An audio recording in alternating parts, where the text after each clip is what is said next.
Good morning students.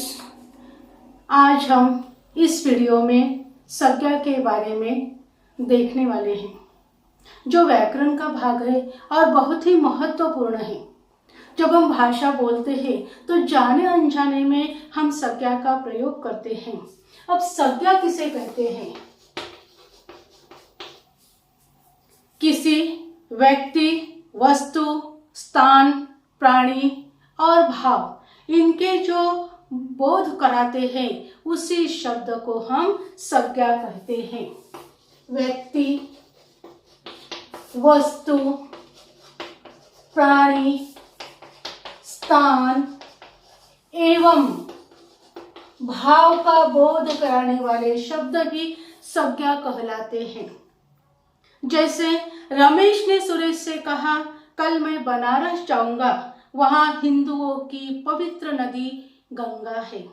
यहाँ रमेश और सुरेश ये व्यक्तिवाचक हुए, बनारस स्थान का नाम, हिंदू धर्म का नाम और गंगा यह नदी का नाम है। उसके बाद हम ये देखते हैं, समीर गेंद खेलता है। इसमें व्यक्ति का नाम है समीर। घोड़ा दौड़ रहा है। इसमें प्राणी का नाम है घोड़ा। जयपुर एक सुंदर शहर है।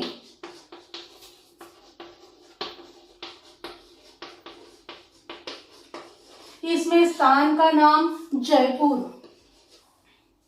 बुढ़ापा दुखों का घर है।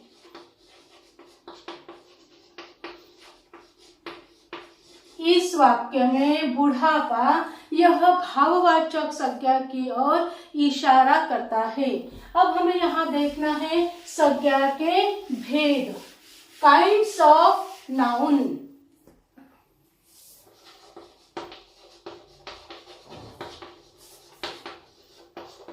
काइंड्स ऑफ नाउन यह है 5। उसमें से हमें पहला देखना है व्यक्तिवाचक संज्ञा।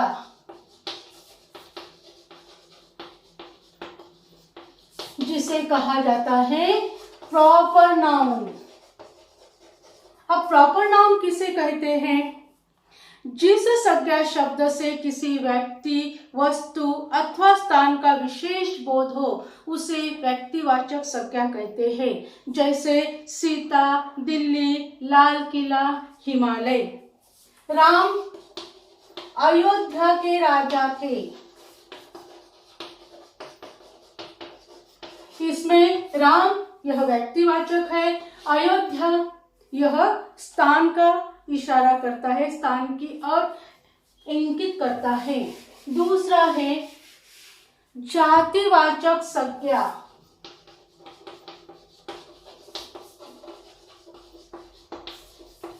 जिसे कहा जाता है कॉमन नाउन।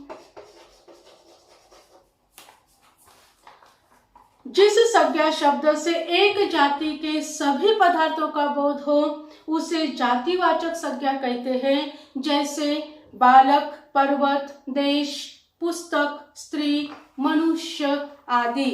यहाँ उदाहरण हम देखते हैं, बिल्लियां दौड़ रही है। इसमें बिल्लियां यह जो शब्द है वह किसी विशेष बिल्ली का ज्ञान नहीं कराती है, इसे जातिवाचक संज्ञा कहते हैं। इसमें तीसरा है भाववाचक संज्ञा। जिसे हम कहते हैं एब्स्ट्रैक्ट नाउन। अब एब्स्ट्रैक्ट नाउन किसे कहा जाता है? जिस संज्ञा शब्द से पदार्थ के गुण, दोष, धर्म, व्यापार, दशा, अवस्था आदि का बोध हो उसे भाववाचक संज्ञा कहते हैं। जैसे ऊंचाई, लंबाई, गहराई, ईमानदारी, खटास, मिठास, मनुष्यता, मोटापा, बड़प्पन, बुढ़ापा, थकान, चंचलता, कोमलता, शत्रुता आदि। अब उदाहरण के तौर पे हम देखते हैं, इस तालाब में गहराई बहुत है। इसलिए जो शब्द गहराई है यह न तो किसी व्यक्ति विशेष का बोध करा रहा है और न किसी जाति का, बल्कि इससे तालाब की दशा का बोध हो रहा है। अब हमें देखना है चौथा भेद। चौथा भेद है समुदायवाचक संज्ञा या समूहवाचक संज्ञा, जिसे हम कहते हैं कलेक्टिव नाउन। जिस संज्ञा शब्द से किसी समूह का बोध होता है उन्हें समुदायवाचक संज्ञा कहते हैं। उदाहरण के तौर पे सेना, झुंड, समूह, कक्षा, परिवार, दरबार। कक्षा में विद्यार्थी बैठे हैं, इसमें कक्षा यह समूह का ज्ञान कराता है, तो हम इसे समूहवाचक संज्ञा कहते हैं। इसका जो अंतिम भेद है वह है द्रव्यवाचक संज्ञा।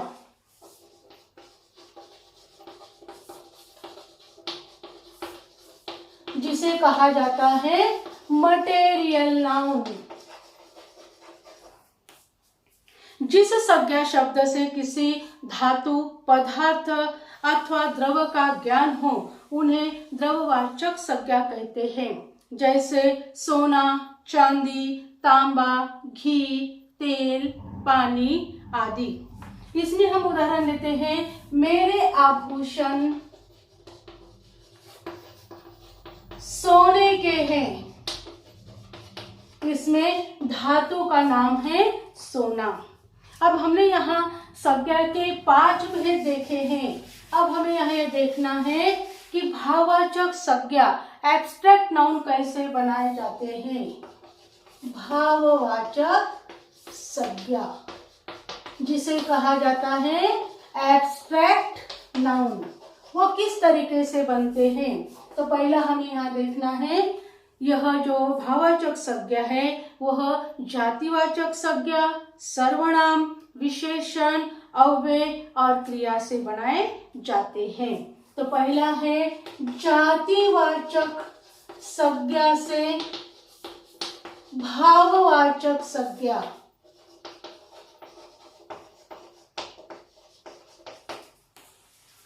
बूढ़ा, बुढ़ापा, देव, देवत्व, कुमार, कौमार्य, पंडित, पांडित्य, ब्राह्मण, ब्राह्मणत्व, भ्राता, भ्रातृत्व, मर्द, मर्दानगी, वक्ता, वक्तृत्व, पिता, पितृत्व, प्रभु, प्रभुता, संस्कृति, संस्कार, स्त्री, स्त्रीत्व, हिंदू, हिंदुत्व, युवक, यौवन, राष्ट्र, राष्ट्रीयता, विद्वान, विद्वत्ता, वीर, वीरता, व्यक्ति, व्यक्तित्व, ईश्वर, ऐश्वर्य, मनुष्य, मनुष्यता, वृद्ध, वार्धक्य।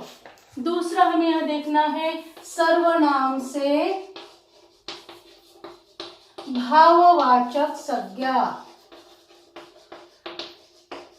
प्रोनाउन से एब्स्ट्रैक्ट नाउन कैसे बनाया जाता है।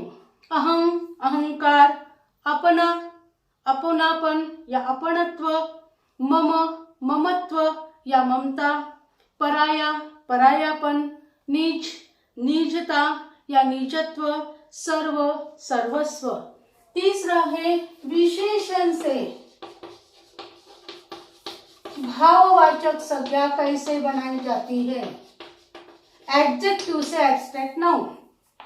अकेला, अकेलापन, अरुण, अरुणिमा, आस्तिक, आस्तिकता, उदासीन, उदासीनता, रुजु, रुजुता, आधुनिक, आधुनिकता, कंजूस, कंजूसी, दुर्बल, दुर्बलता, प्रसन्न, प्रसन्नता, महान, महानता, अनिवार्य, अनिवार्यता, गरीब, गरीबी, उदार, उदारता, खट्टा, खटास, गंभीर, गंभीरता, अनुकूल, अनुकूलता, अतिशय, अतिशयता, चतुर, चतुरता या चातुर्य, तैयार, तैयारी, नीला, नीलापन, भव्य, भव्यता, उपयोग, उपयोगिता, एकाकी, एकाकीपन, कृत्रिम, कृत्रिमता, चंचल, चंचलता, चालाक, चालाकी, धीर, धीरता, कुलीन, कुलीनता, चौड़ा, चौड़ाई, नवीन, नवीनता। चौथा में देखना है अवयव से, जो 4 अवयव होते हैं उससे भाववाचक संज्ञा किस तरह से बनाई जाती है। तेज, तेजी, देर, देरी, समीप, समीपता, जल्दी, जल्दबाजी, तीव्र, तीव्रता, निकट, निकटता। अब 5वां में देखना है क्रियाओं से, जो वर्ब होते हैं उससे एब्स्ट्रैक्ट नाउन कैसे बनाए जाते हैं। यह अंतिम है।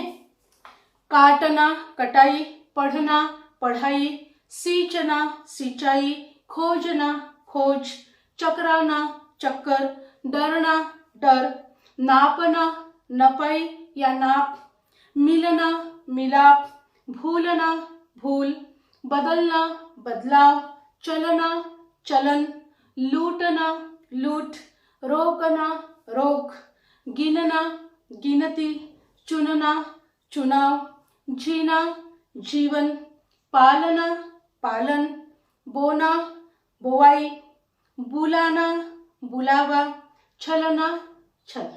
इस तरीके से इस वीडियो में हमने संज्ञा, संज्ञा के भेद और भाववाचक संज्ञा किस तरह से बनाई जाती है यह देखा है।